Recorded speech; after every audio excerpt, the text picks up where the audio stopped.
Welcome to the daily meditation by Richard Raw from the Centre for Action and Contemplation. Today is Monday, the 13th of April, 2020. The theme for this week is the universal pattern, and the title of today's contribution is The Backside, which is put in inverted commas, of God. The backside of God. And this is what Richard Raw says. I feel a deep solidarity with individuals throughout the world who are wrestling with health issues. In 2016, I was diagnosed with prostate cancer and underwent a complete prostatectomy. The wisdom lessons that God offered me before, during, and after the surgery were pretty much constant. The experiences were initially disempowering, sometimes scary in their immediacy, and only in hindsight were they in any way empowering. Prayer was both constant and impossible for much of this period. About 10 days after the surgery, during my attempt at some spiritual reading, I opened the Bible to an obscure passage in the book of Exodus. Moses asks Yahweh to show me your glory. That's Exodus chapter 33, verse 18. And Yahweh shows it in a most unusual way.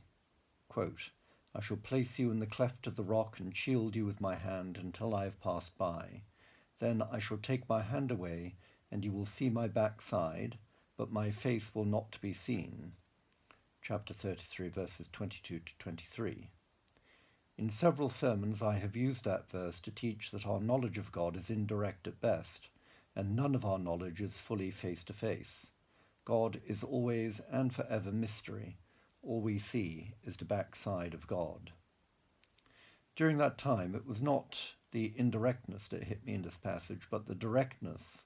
My best spiritual knowing almost always occurs after the fact, in the remembering, not seen until God has passed by. I realized that in the moments of diagnosis, doctors' warnings, waitings, delays, and the surgery itself, I was a fragile, scared, and as insecure as anybody would be. If I could stay with the full narrative all the way into and through, only afterward could I invariably see trust and enjoy the wonderful works of God, the mirabilia Dei. The foundation of faith is the ability to look at our entire salvation history and then trust that this pattern could never change. It is largely after the fact that faith is formed and gloriously transmuted into hope for the future. Only after the fact can you see that you were being held and led during the fact. During the fact you do not enjoy or trust your own strength at all. In fact, quite the opposite. You just cry out in various ways. Then God, for some wonderful reason, is able to fill the gap.